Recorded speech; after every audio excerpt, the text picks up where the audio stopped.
quiero hacer un pequeño recap, un pequeño resumen de lo que hemos visto durante estas últimas semanas. Y hoy vamos a comenzar entonces con la parte 3 de letras rojas.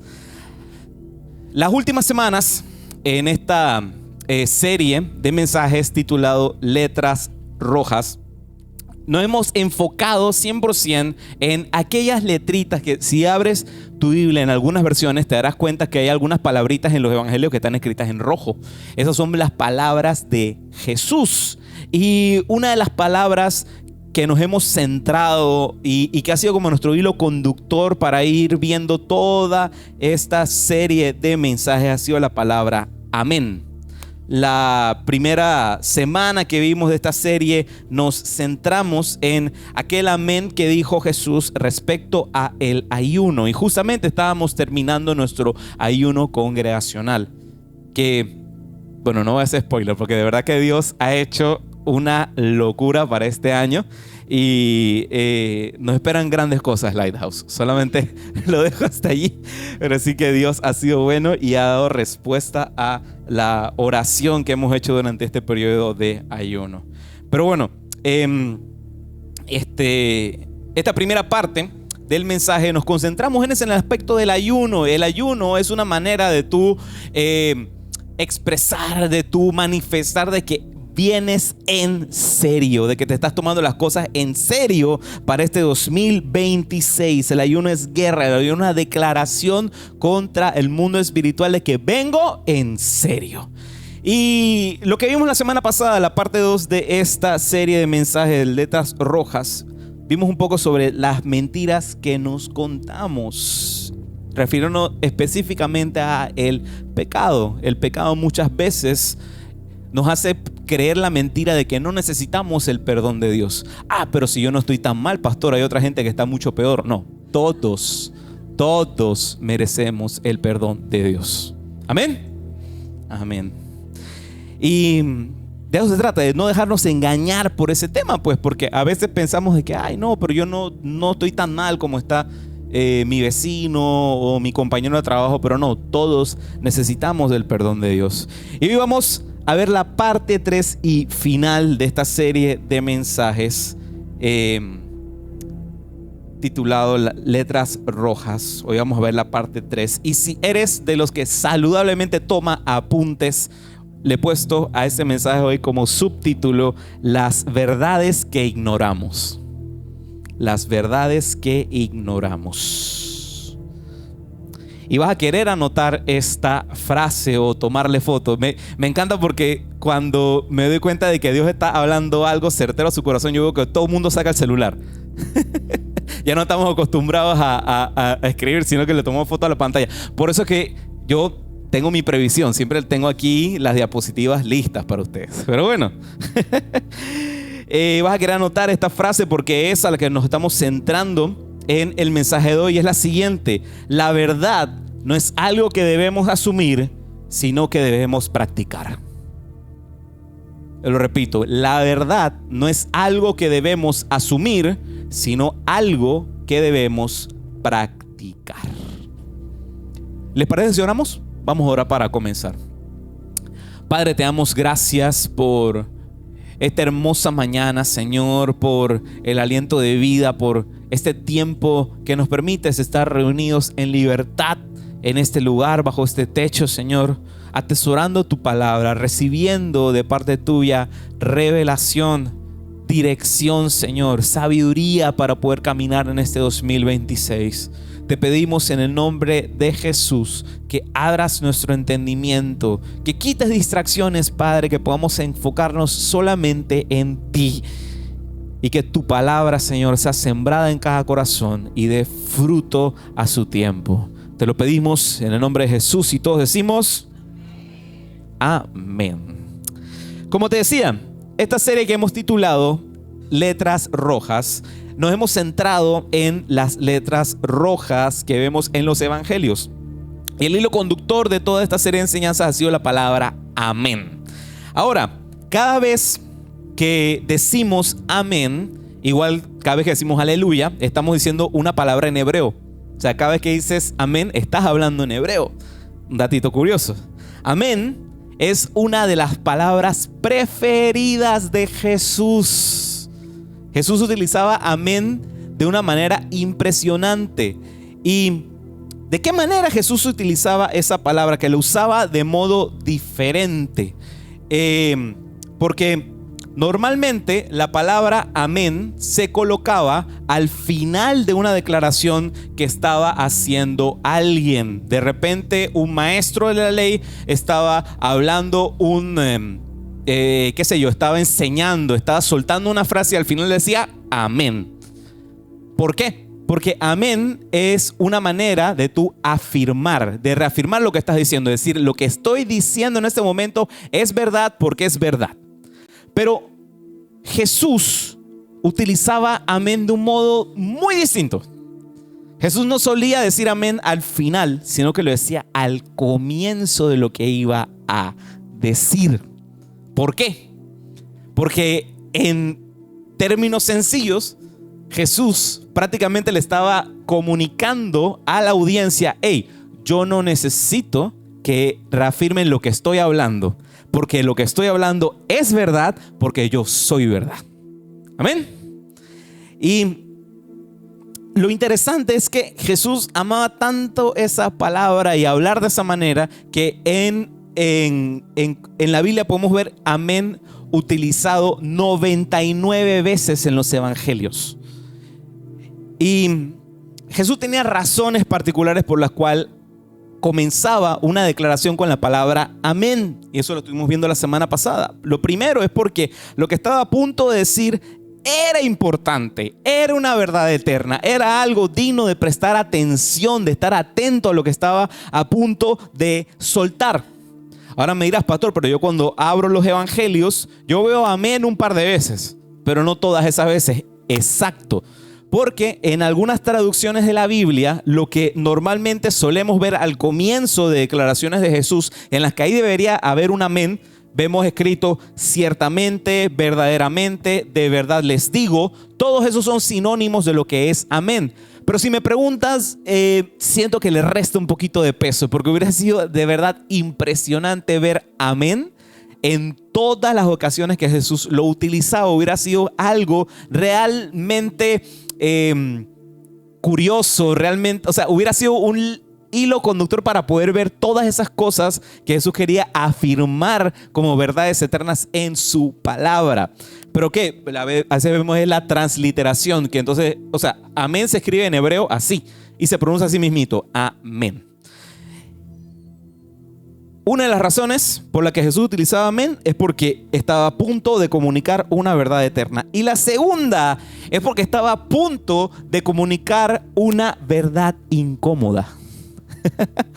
Y en la semana pasada hemos visto ese método de Jesús anunciar que estaba a punto de soltar una revelación potente y una verdad incómoda. Y hoy no va a ser la excepción. Hoy vamos a ver una verdad un poco incómoda. Hoy quiero hablarte una de esas ocasiones en las cuales Jesús confrontó a su audiencia con una verdad incómoda. Y en este caso en particular era una audiencia de uno. Porque Jesús no solamente hablaba a masas, sino que vemos en los evangelios que Jesús se encontraba también con individuos. Jesús también nos quiere hablar de modo individual. Amén. Jesús también te quiere hablar en la situación en la que te encuentras. Así que vamos a ver exactamente eso. Jesús hablando a una audiencia de uno. Y es la historia de Jesús y Nicodemo, de la que te quiero hablar esta mañana. Vamos a situarnos en Juan capítulo 3. Si tienes tu Biblia física contigo, ábrela. Digital, abre ahí también tu app.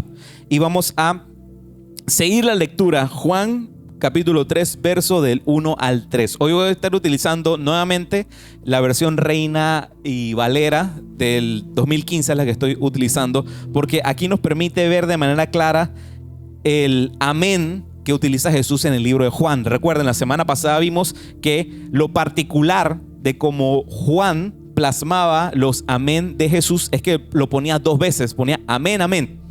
Y vamos a ver eso ahorita a continuación. Voy a leerte desde el verso 1 y dice así: Y había un hombre de los fariseos que se llamaba Nicodemo, un gobernante de los judíos. Este vino a Jesús de noche y le dijo: Rabí, sabemos que has venido de Dios como maestro, porque nadie puede hacer estas señales que tú haces, a menos que Dios esté con él. Respondió Jesús y le dijo: de cierto te digo. Eso es, amén, amén. Cierto te digo que a menos que nazcas de nuevo, uno no puede ver el reino de Dios.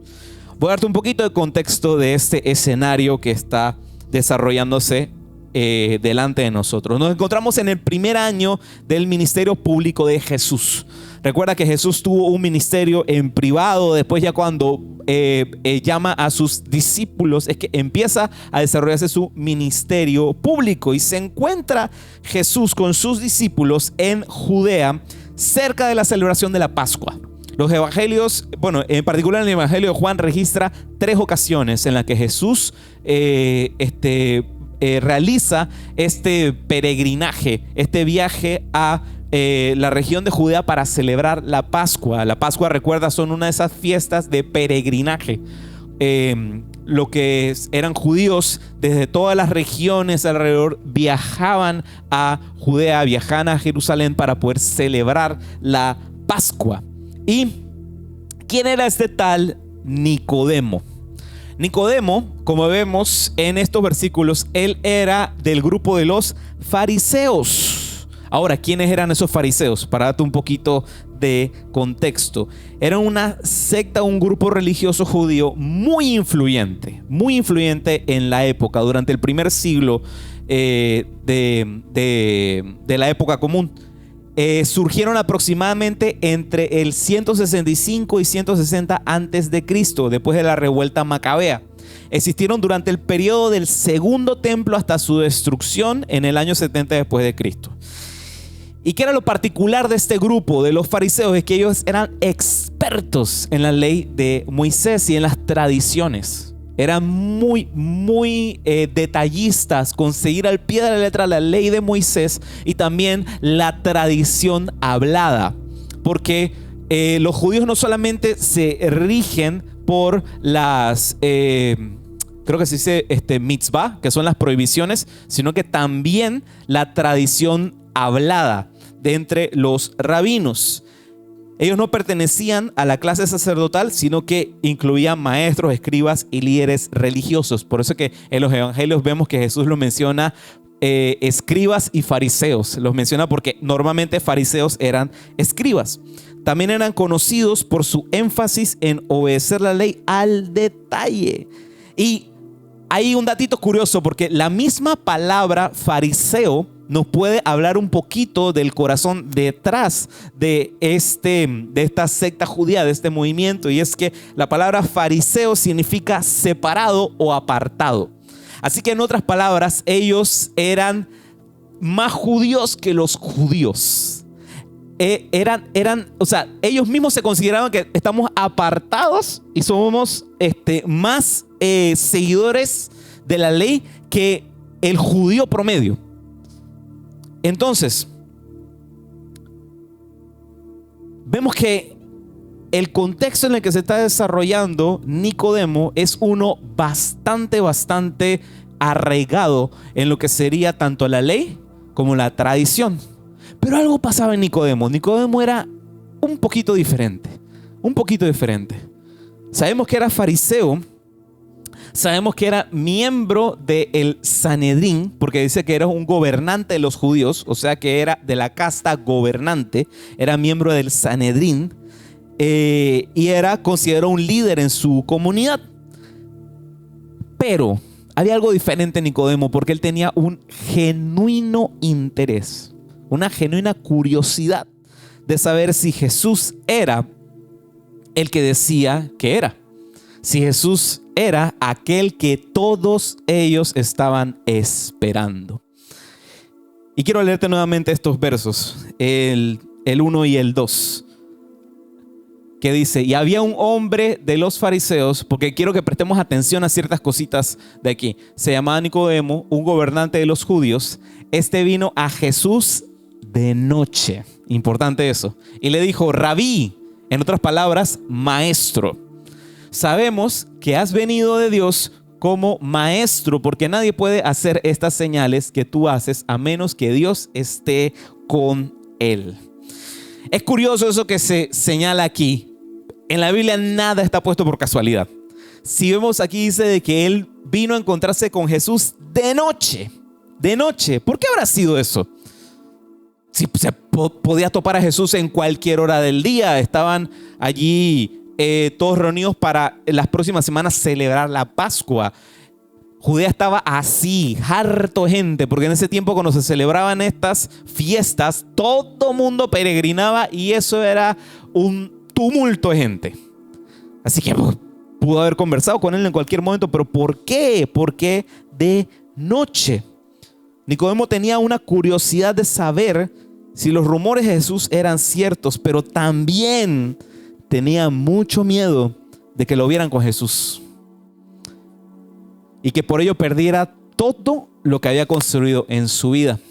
Era peligroso que él se encontrara con Jesús y tenía miedo que se dañase su reputación, que perdiera amistades, que su familia lo despreciase, incluso que pudiera perder hasta el trabajo, porque acuérdense, era miembro del Sanedrín.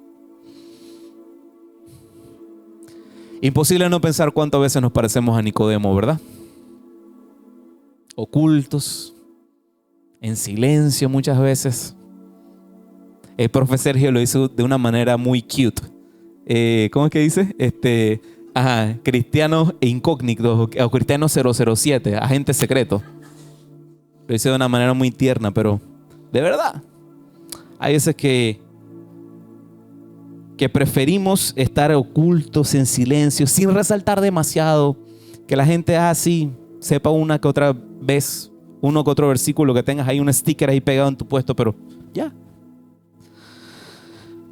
Voy a decirte algo que va a ser un poquito incómodo, pero ¿quieres que les mienta o que los ayude? ¿Verdad? Bueno, aquí viene esta verdad un poquito incómoda. Pónmela ahí, por fin. A veces es más sencillo vivir un cristianismo calladamente cómodo que peligrosamente incómodo. A veces nos gusta más estar calladitos, no expresar mucho, no hablar mucho, no decir mucho, porque es mucho más cómodo. Porque sabemos que el ser más expresivos con lo que creemos puede resultar incómodo para muchos. Quiero darte un dato. Cuidado si has escuchado esta frase, porque eso te va a dar de una vez el norte si estás o no viviendo un cristianismo cómodo. Cuidado, que si alguna vez o durante estos meses o durante este tiempo alguien se ha acercado a ti y te haya dicho, ¡ay! Yo no sabía que tú eras cristiano. Uy, si eso está pasando, cuidadito. Bueno, continúo. Vemos que Nicodemo le dice a Jesús, Rabí, sabemos que has venido de Dios como maestro. Si quieres ponme el versículo anterior. Sabemos que ha venido de Dios como maestro. Es curioso que dice sabemos. Es porque lo más seguro Nicodemo y algunos que estaban a su cuidado, que eran parte de, qué sé yo, sus discípulos o compañeros ahí en el Sanedrín, también tenían esa curiosidad como él. Pero Nicodemo quería saberlo a primera mano. Él quería saber de verdad quién era este Jesús. Había reconocido ellos entonces que había algo diferente en este Jesús. Hablaba diferente, caminaba diferente, hacía las cosas de modo diferente, tenía autoridad cuando hablaba. No se parecía a nada de lo que habían experimentado y lo que estaban acostumbrados a ese momento en el contexto que se encontraban. Así que estaba la pregunta en su cabeza, a lo mejor este sí es el Mesías. Y es que el pueblo de Israel a ese momento de la historia ya tenían raíces profundas en esta esperanza de que llegase a salvarles ese Mesías tan esperado. Durante el exilio de Babilonia, estamos hablando del 586 a 538 a.C., los profetas ya habían hablado de la promesa de un Mesías que restauraría la gloria a Israel. Luego pasan estos 400 años de silencio, desde el libro de Malaquías, que es la última vez que vemos profecía de parte de Dios, allá el primer libro del Nuevo Testamento, hay un gap, hay una brecha de 400 años de silencio, y eso, en vez de apagar el sueño del Mesías, lo que hacía es que lo encendió más. Porque el pueblo de Israel estaba ansioso de ver qué iba a suceder. Necesitamos nuestro Mesías. Y para el tiempo de Nicodemo, estamos hablando del 30 después de Cristo, el primer siglo, los judíos se encontraban bajo el yugo romano. Eso lo estuvimos viendo la semana pasada, que decían estos fariseos: no, nosotros nunca hemos sido presos de nadie, siempre hemos sido libres. No, papito, tenías el yugo romano allí. Así que esperaban que en cualquier momento sucediera algo. Porque lo curioso era eso, pues Israel, a pesar de estar bajo ocupación romana, bajo estar presos, dentro de más se estaban apretando y poniendo fe a la situación, más crecía su esperanza de la llegada de un libertador. Y esa larga esperanza, lo único que hizo fue multiplicar las ganas de que llegase por fin un Mesías, pero también lo que sucedió es que diferentes ideas sobre cómo sería ese Mesías empezaron a surgir. Había algunos que pensaban que el Mesías iba a ser un líder político, iba a levantar un partido político y es lo que los iba a liberar de los romanos.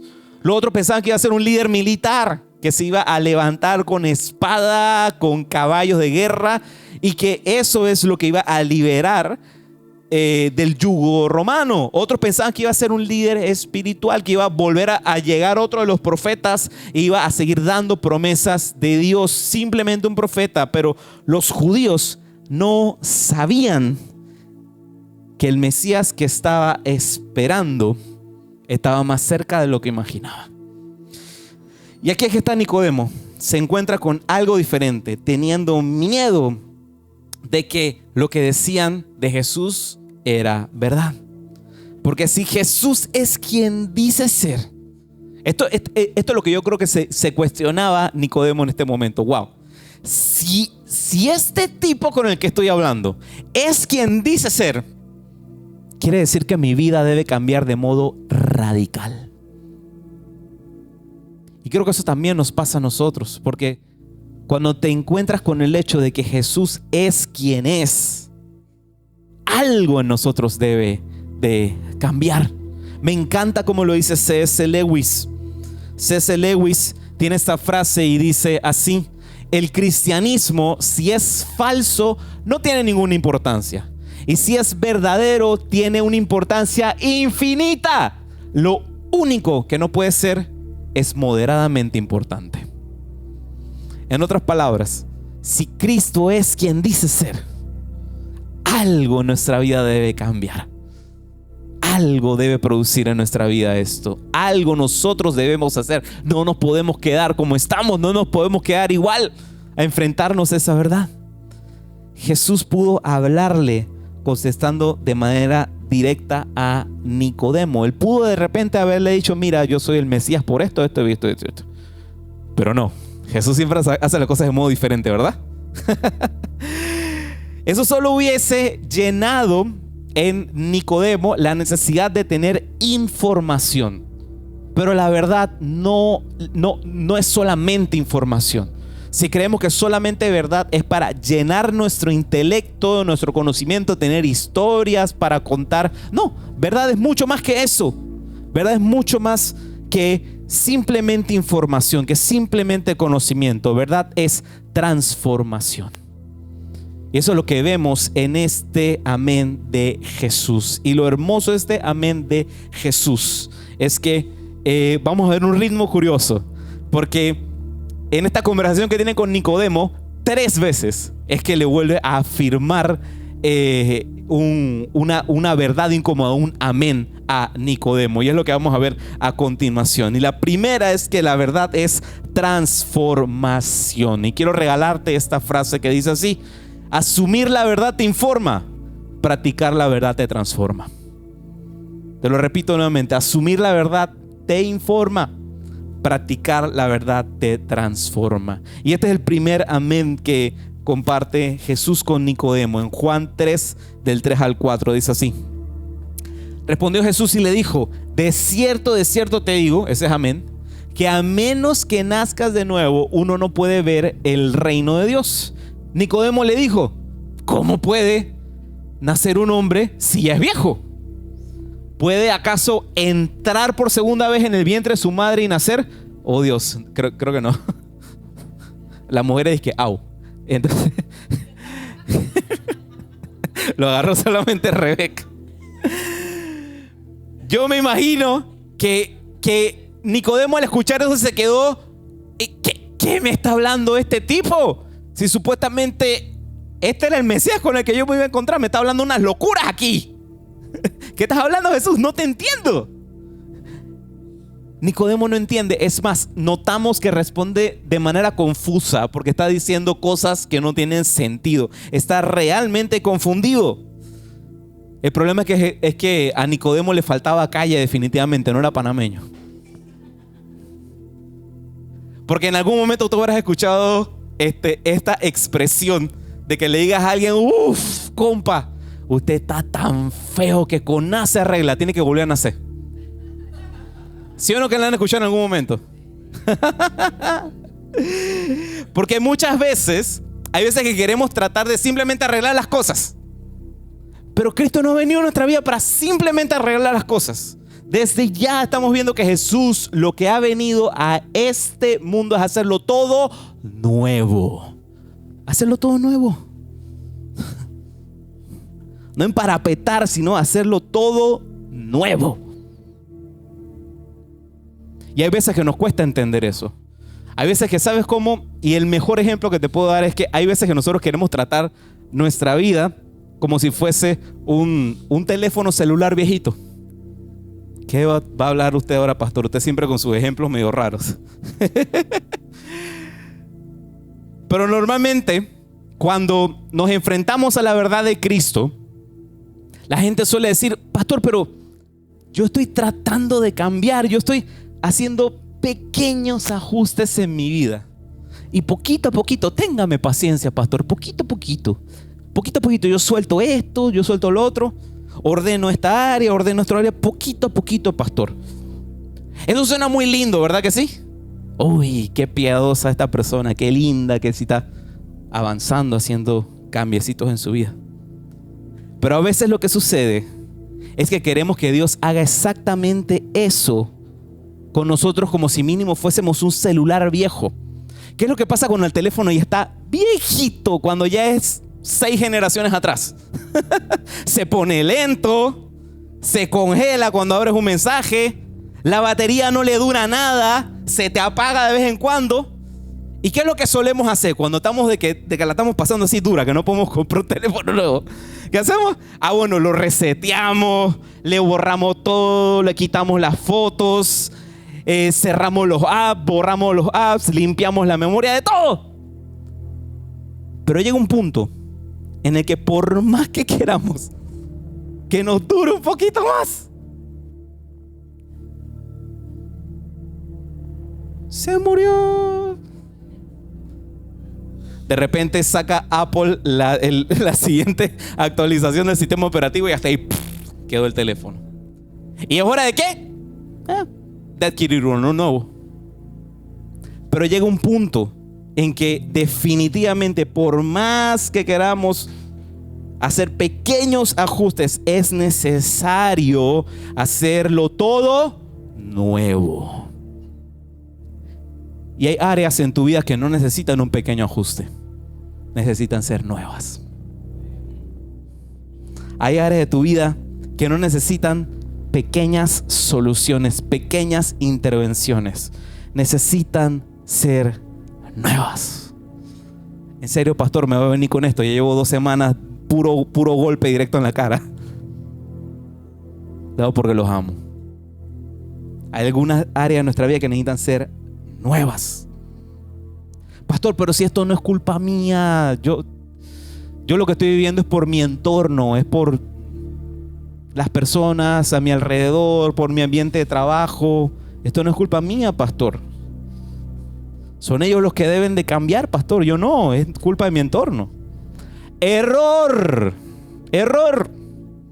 Porque si pensamos que son los demás quienes deben de cambiar, ¿será que nosotros somos los primeros que debemos cambiar? No necesitas una nueva familia, ni nuevos padres. Necesitas ser un nuevo hijo. No necesitas una nueva amistad. Necesitas ser tú un nuevo amigo. No necesitas un nuevo matrimonio. Necesitas ser un nuevo esposo, una nueva esposa. Necesitas ser renovado. No necesitas una nueva iglesia. Necesitas ser un nuevo creyente. Y esa es la verdad. Porque la verdad no es algo que debemos asumir, sino algo que debemos practicar. Ahora, pastor, ¿cómo podemos hacer eso? ¿Cómo podemos hacer eso? Ya nos las está poniendo un poco difícil. Aquí viene el segundo amén de Jesús. Versos del 5 al 8 de Juan 3, dice así. Respondió Jesús: de cierto te digo, eso es amén, como les mencionaba, que a menos que nazca de agua y del Espíritu, uno no puede entrar en el reino de Dios. Lo que ha nacido de la carne, carne es, y lo que ha nacido del Espíritu, espíritu es. No te maravilles de que te dije, les es necesario nacer de nuevo. El viento sopla de donde quiere y oyes su sonido, pero no sabes ni de dónde viene ni a dónde va. Así es todo aquel que ha nacido del Espíritu. Yo me imagino la cara de Nicodemo así, todavía más enredado. Dios mío, ya es el segundo amén de este man y todavía me está enredando mucho más. Ok, Nicodemo.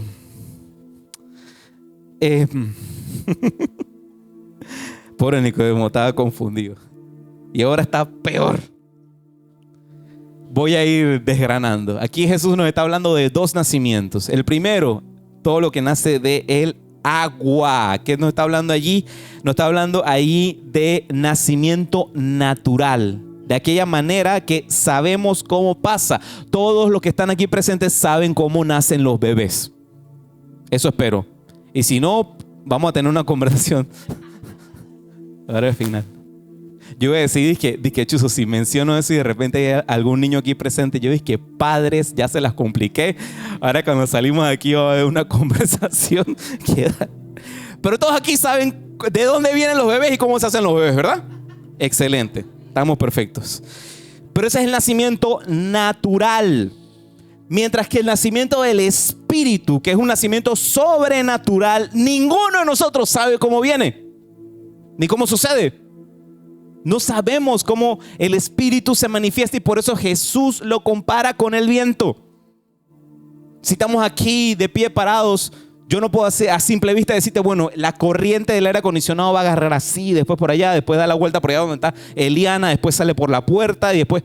No lo sabemos. No lo sabemos. Pero sí podemos sentir el efecto del viento. Sí podemos sentir lo que produce el viento. Eclesiastés 11:5 dice así: así como tú no sabes cuál es el camino del viento ni cómo crecen los huesos en el vientre de la mujer embarazada, así también ignoras la obra de Dios, el cual hace todas las cosas. Ahí Jesús estaba utilizando paralelismos del Antiguo Testamento para ver si de repente Nicodemo la agarraba. Porque esto Nicodemo lo tenía que haber conocido. Nicodemo tuvo que haber conocido este dicho de Eclesiastés. Porque así como no podemos ver a simple vista de dónde viene el viento y hacia dónde va, no es sencillo ver lo que Dios está haciendo. Muchas veces no sabemos de qué manera Dios está trabajando. No sabemos de qué manera el Espíritu se está moviendo. No lo podemos ver a simple vista, pero sí podemos ver su efecto. ¿En qué me dirás? No vemos el viento, pero sí su efecto. Igual que el Espíritu Santo, podemos ver el fruto del Espíritu en la vida de cada uno. Y eso es lo que hemos estado estudiando en Gálatas. Hace 2 semanas estuvimos en Gálatas capítulo 5, que habla sobre los frutos del Espíritu. Así que te conviene venir los miércoles, porque parte de lo que también hablamos el domingo ha tenido que ver con algo que hemos estado viendo el miércoles. Así que te conviene venir los miércoles. Así que no sabemos cómo se mueve el Espíritu, pero vemos el efecto que causa. Y aquí viene la segunda, el segundo punto que te quiero hablar esta mañana, y es que la verdad es evidente. La verdad es evidente. Quiero regalarte esta frase que dice así: el Espíritu Santo trabaja en lo oculto, pero produce cambios imposibles de ocultar. El Espíritu Santo trabaja en lo oculto, pero produce cambios imposibles de ocultar. Cuando Dios está haciendo algo en tu vida, se nota, se huele, se ve. Incluso la gente se desarrolla de modo diferente alrededor tuyo. El señor Francisco lo ha compartido varias veces. Él, cuando empezó a trabajar en el municipio, codo a codo con la excelentísima Mayín Correa, una de las cosas que siempre nos cuenta el señor Francisco es que cuando de repente estaban a punto de conversar en una reunión y empezaban a compartir y a contar relatos de cuestiones pasaditas de tono, ellos le pedían permiso al señor Francisco. Le decían: Francisco, vamos a comenzar la reunión ahora un rato. Si quieres, nos esperas afuera, que vamos aquí a hablar un par de cosas que no queremos hablar delante tuyo. Mira hasta dónde llegaba ese señor. Y es así, es que el efecto de Dios en nuestra vida es algo evidente. Yo oro en el nombre de Jesús que este 2026 sea un año de ver el efecto evidente del Espíritu Santo en la vida de cada uno de esta casa. Que no termine este año 2026 sin experimentar lo sobrenatural de parte de Dios en tu vida. Relaciones sanas, vidas transformadas, vidas en libertad. Lo declaro en nombre de Jesús. Amén, amén. Vemos entonces el tercer y último amén de Jesús. En el verso 9 y 11 dice así: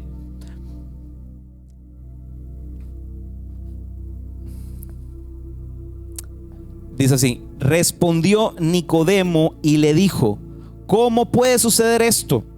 Respondió Jesús y le dijo: tú eres el maestro de Israel ¿y no sabes esto? Y aquí viene el tercer amén de Jesús.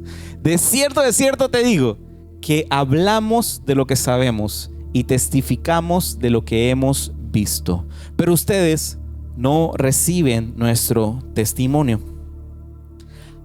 Aquí sucedió algo hermoso, y es que Jesús reconoce que Nicodemo puede conocer mucho, puede saber muchas cosas, pero su conocimiento se ha vuelto su propia trampa delante de esta verdad.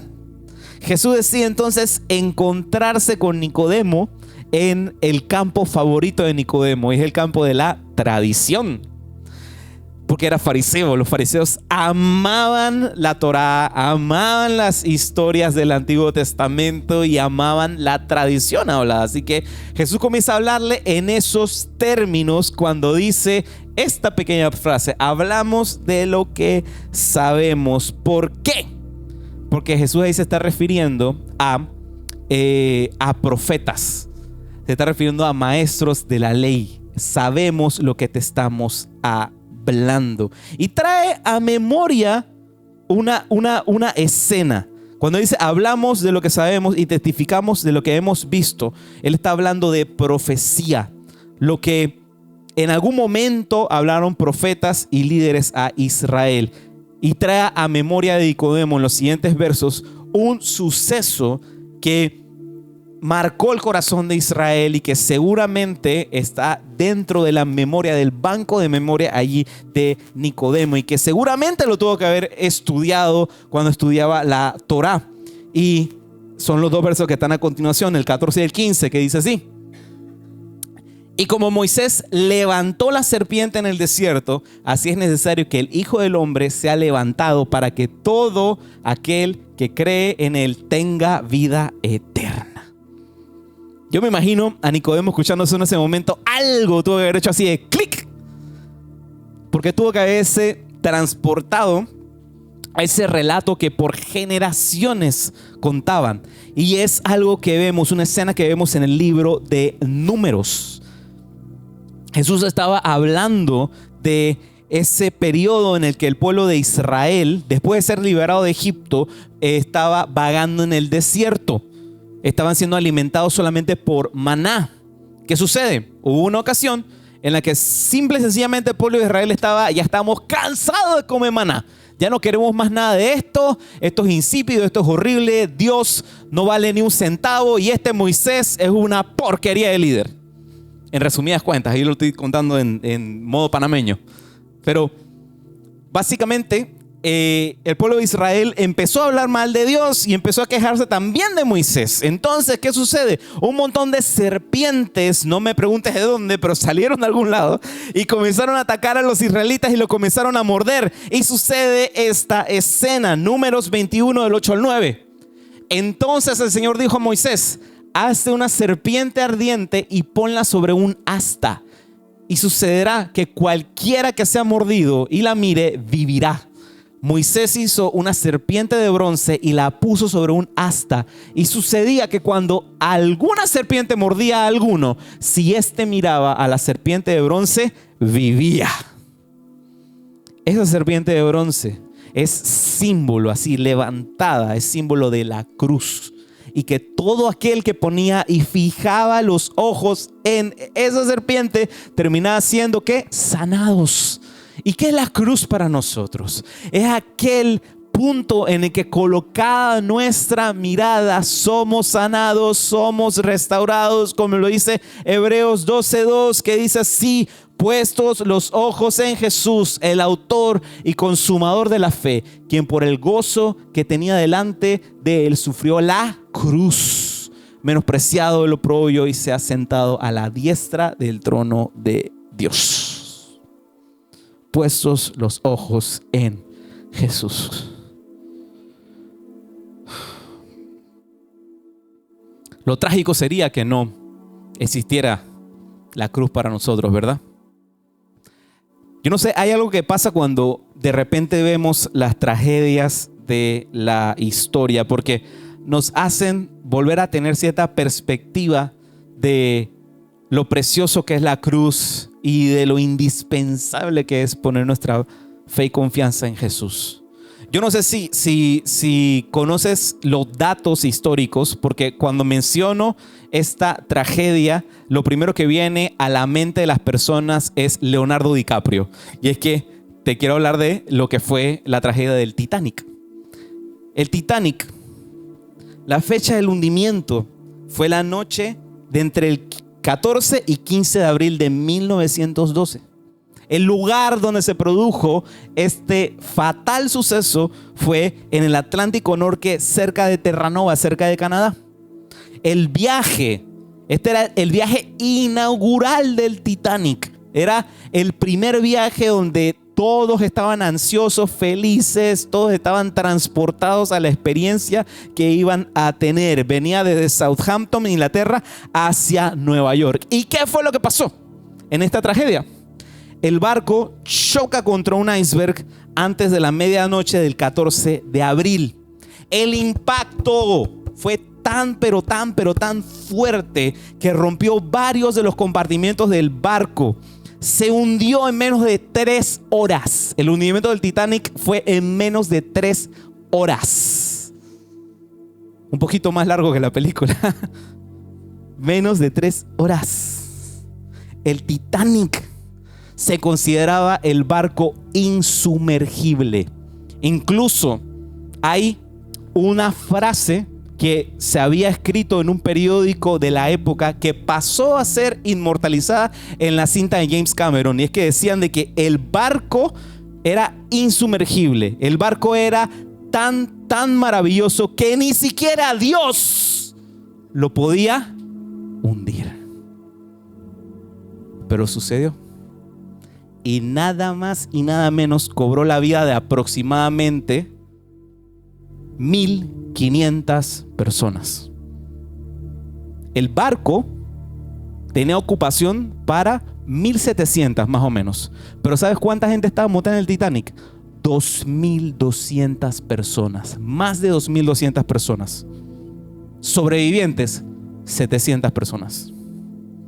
Eso quiere decir que solamente aproximadamente el 30% de los ocupantes sobrevivió.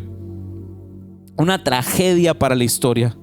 La tripulación y los pasajeros de tercera clase eran las que lo pasaron peor, porque eran los que estaban abajo de cubierta. Este mundo en el que vivimos se parece un poco al Titanic, ¿sabes? Pasan tragedias, pasan pestes, enfermedades, muerte. Hay veces que cuando las personas preguntan, pero ¿cómo puede haber un Dios tan bueno y hay muerte? Es que hay muerte en este mundo. Eso es algo que no podemos negarlo. Vivimos en un mundo separado de Dios. Y Jesús es como ese salvavidas que Dios ha diseñado para este mundo. Para que podamos sobrevivir a todo lo que se viene y a todas las cosas que están sucediendo en este mundo. Pero principalmente para que entendamos que no somos insumergibles.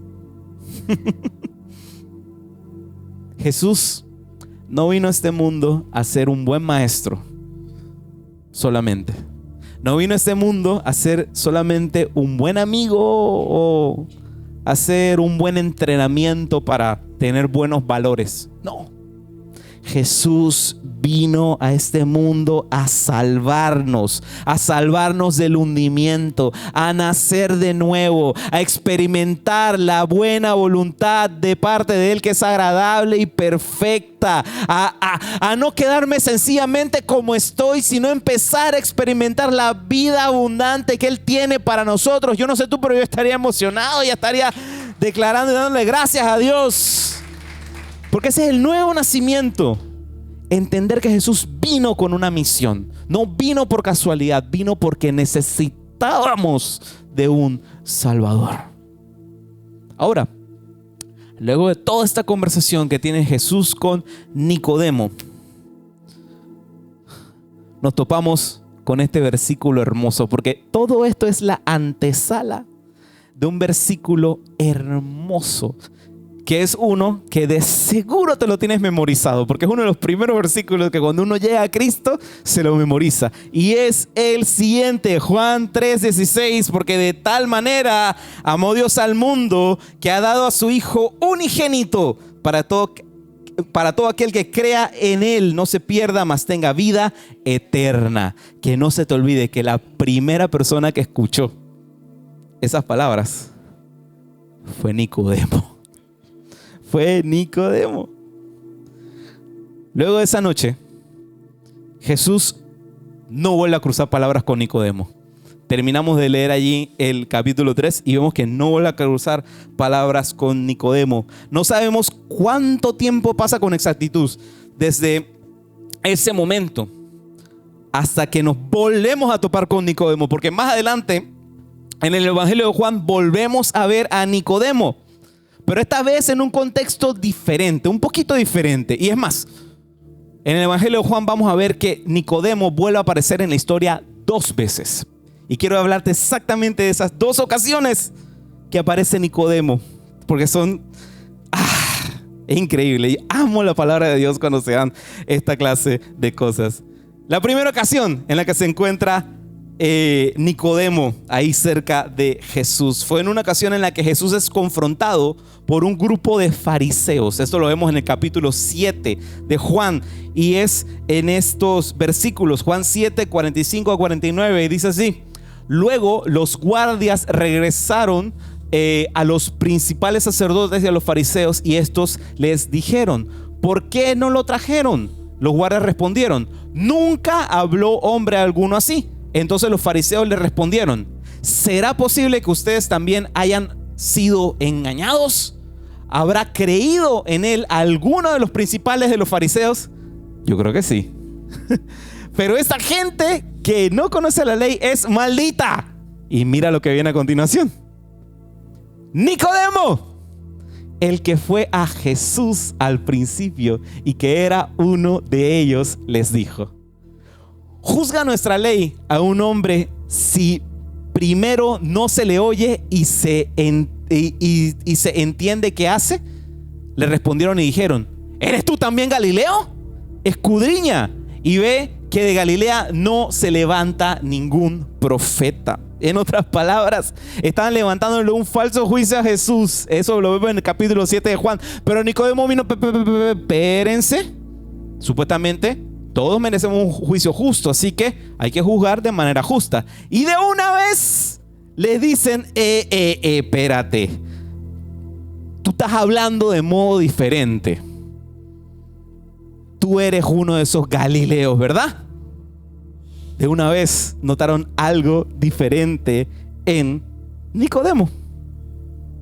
Y la segunda vez, y con esto ya voy terminando, que vemos a Nicodemo en medio de la historia. Recuerda, la primera es esta: viendo que ya después de conocer la verdad, algo cambió en el interior de Nicodemo. Levantó su voz en un momento que estaba ocurriendo algo que estaba directamente desafiando el nombre de Jesús. No dudó en levantar la mano y decir: espérense, algo aquí está mal. Y la siguiente ocasión fue esta: después de la crucifixión. Juan capítulo 19, verso 38 dice así: después de esto, José de Arimatea, que era discípulo de Jesús, aunque en secreto por miedo a los judíos, pidió a Pilato que le permitieran quitar el cuerpo de Jesús. Pilato se lo prometió, por tanto él fue y llevó su cuerpo. También Nicodemo, que al principio había venido a Jesús de noche. Me encanta esa frase porque dice al principio. O sea que ya no tenía miedo de ser relacionado con Jesús. Fue llevado un compuesto de mirra y aloes como de 34 kilos. Tomaron pues el cuerpo de Jesús y lo movieron en lienzos con las especias, de acuerdo con la costumbre de sepultura judía. ¿Quién es este Jesús que cambia la vida de las personas con un simple encuentro? ¿Quién es este Jesús que su primer encuentro con un fariseo fue de noche, pero que ahora vemos registrado en las escrituras que aquel fariseo que lo encontró de noche estaba a los pies de la cruz abrazando a su maestro, y de manera pública, sin temor a que lo condenasen también, a que a lo mejor pasase por lo mismo de él, recibe su cuerpo. Nicodemo, con un simple encuentro, pasó de ser quien iba a escondidas a cuestionar a Jesús, a ser reconocido en público al momento de su sepultura. Pero estoy seguro que esa no sería la última vez que Nicodemo vería a Jesús, porque al tercer día resucitó. Y al tercer día tuvo la oportunidad de saber que en aquel que haya depositado su confianza era, sin lugar a dudas, el Mesías esperado. Y ese es el tercer punto que te comparto hoy, que la verdad es eterna. La verdad es eterna. Verdad es rendición en la tierra y gozo en la eternidad. Eso es verdad. Rendición en la tierra y gozo en la eternidad. Y antes de terminar, porque siento en mi corazón orar hoy te digo, si podíamos cerrar de buena manera esta serie, es con lo que estamos a punto de celebrar, porque hoy es 1 de mes y vamos a celebrar juntos la cena del Señor. Pero antes de terminar, solo quiero recordarte los 3 puntos importantes que hemos visto hoy. Lo primero es que la verdad es transformación. Asumir la verdad te informa. Practicar la verdad te transforma. Verdad no es simplemente información en páginas. Sí, es muy lindo y muy hermoso que hagas tu Bible journaling, de que te tomes tu tiempo para leer la palabra en la mañana. Eso no lo reemplaza nada. Pero el simple hecho de solamente atesorar conocimiento y no esperar que eso se vea la transformación en tu corazón, te estás perdiendo de lo más importante, ese tiempo de intimidad con Dios. Porque verdad no es solamente atesorar información, sino permitir que esa información te transforme. Lo segundo, verdad es evidente. El Espíritu Santo trabaja en lo oculto, pero produce cambios imposibles de ocultar. Una vida rendida a los pies de Jesús tiene fruto, se nota hasta por los poros, caminas diferente, hablas diferente, te conduces diferente. Ya no es de que, no, me pasé la luz roja y me paró el policía y a ver si lo coimeo. No, ya eso no sucede. Les comparto algo gracioso que me pasó. Esta semana tenía que ir para el municipio a ver un trámite de unos planos, y en lo que voy a estacionarme se me acerca una de estas señoras que están con la libretita para poner multas a los que se parquean mal ahí alrededor del edificio de Latillo. Y en lo que me estaciono, yo de una vez voy corriendo al parquímetro, porque yo estaba en esos que tienen el parquímetro así en una esquinita. Pero el parquímetro no está justo al lado de mi carro, sino que tenía atrás un carro mal parqueado. De repente la señora me dice, papi, era así como colonense, me lo dice así con buen flow, que papi, ¿ese es tuyo el carro que está ahí? Y yo dije, no, ese no es el mío es este de acá. Tranquilo, que no sé qué. Y yo dije, no, pero ya voy a ponerle la monedita al parquímetro. Yo estaba abriendo y eso. Y ella dije, no, déjalo así. Quédate ahí tranquilo, estaciónate allí. La multa es para el que está atrás tuyo, para que se ponga serio y se organice. Así. Y de una vez yo le dije a la señora, Dios le bendiga. Porque saben que yo no tenía ni un cuadro en el bolsillo. De verdad, yo lo que iba a hacer es que me iba a volver a subir al carro y me iba ahí a ver a dónde me estacionaba. Pero mira cómo es el Señor. Y lo tercero y último, la verdad es eterna. Verdad es rendición en la tierra y gozo en la eternidad.